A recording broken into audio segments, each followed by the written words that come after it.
are the signs for this end of this age? యేసు ప్రభు చెప్పారు, మీరు ఇంటికి వెళ్ళిన తర్వాత ఆ మాటలన్నీ చదవండి.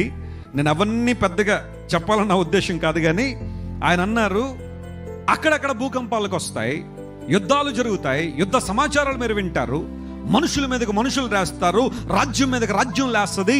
ఎక్కడ చూసినా యుద్ధ సమాచారాలు, భూకంపాలు, ప్రకృతి వైపరీత్యాలు కనబడతాయి. అది వాస్తవం కాదా? ఈరోజు జరగట్లేదా? ఈ రోజున ప్రపంచంలో ప్రతిరోజు గడుస్తుందంటే మనం బాగానే ఉంటున్నాం, కానీ చాలా మందికి నిద్ర అయితే పడ్డల్లా. ఎందుకోసం తెలుసా? న్యూక్లియర్ బాంబ్స్ విపరీతంగా తయారు చేసి పెట్టుకున్నారు. ఒక అమెరికా చేతిలో 6500 న్యూక్లియర్ బాంబ్స్ ఉన్నాయట. 6500 atomic bombs are there in the hands of America. 6400 bombs are in the hands of Russia. North Korea దగ్గర, పాకిస్తాన్ దగ్గర, భారతదేశం దగ్గర, అన్ని దేశాల దగ్గర ఈరోజు న్యూక్లియర్ బాంబ్స్ ఉన్నాయి. ఒక శాస్త్రవేత్త లెక్క కట్టాడు, ఈ పెద్ద భూలోకాన్ని ఇప్పుడున్న న్యూక్లియర్ వెపన్స్తో కనుక స్మాష్ చేయాలనుకుంటే విదిన్ 15 minutes లో 25 times స్మాష్ చేసి పడేచ్చట ఈ భూమిని. Forget about gods wrath on this earth. దేవుని ఉగ్రత ఎంత భయంకరమైందో ప్రక్కన పెడితే, మానవుడు అనుకుంటే ఈ భూమిని ఇప్పటికీ 15 నిమిషాల్లో 20 సార్లు స్మాష్ చేయొచ్చు. అంత న్యూక్లియర్ ఎనర్జీ సిద్ధం చేసి పెట్టుకున్నాడు మనిషి. నేడో రేపో ఏం జరుగుద్దో ఎక్కడ చూడండి, మనుషుల మీద మనుషులు.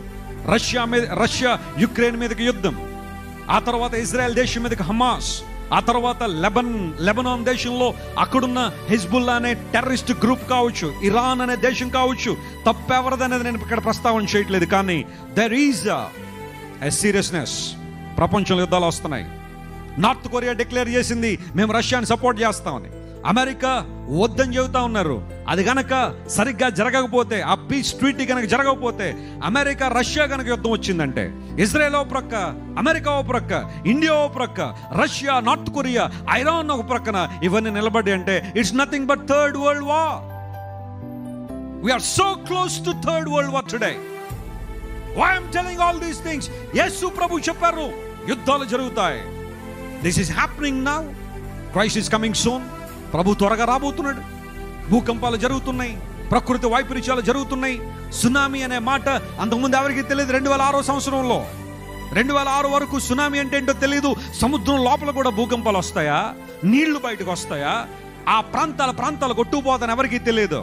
మీలో చాలా మంది తెలుసు, 2006లో డిసెంబర్ 26వ తారీఖు వచ్చిన సునామీలో ఆ ఒక్క నైట్ 4 లక్షల మంది చచ్చిపోయారు. నిద్రలోనే చనిపోయారు చాలా మంది. వాళ్ళు చచ్చిపోతాను కూడా వాళ్ళకి తెలియదు. ఎన్నో భయంకర కార్యాలు. ఒక ప్రక్కన ప్రకృతి వైపరీత్యాలు జరుగుతున్నాయి, మరొక ప్రక్కన అబద్ధ ప్రవక్తలు వస్తారని ప్రభువు చెప్పాడు. నా నామం పెట్టుకుని అనేక మంది మిమ్మల్ని మోసం చేస్తారని ప్రభువు చెప్పాడు. ఈరోజు అబద్ధ బోధలు ఎన్ని పెరిగిపోతున్నాయి. ఎక్కడ చూడండి మంత్రాలు, తంత్రాలు, రకరకాల కార్యాలు మనిషిని మోసం చేసి నీవులు దోచుకునే పరిస్థితులు ప్రపంచంలో ఉన్నాయి. అబద్ధ బోధలు పెరుగుతున్నాయి. ఆ తర్వాత ఇంకెన్నో కార్యక్రమాలు జరుగుతున్నాయి. తెలివి అధికమవుతుందన్నాడు. Knowledge shall be increase. మనుషుల జ్ఞానం పెరుగుతూ ఉంది. అంటే అన్నిసార్లు మంచి జ్ఞానం కాదనుకోండి, ఆ వ్యర్థమైన తెలివి కూడా చాలా మంది పెరుగుతూ ఉంది ఈ రోజుల్లో.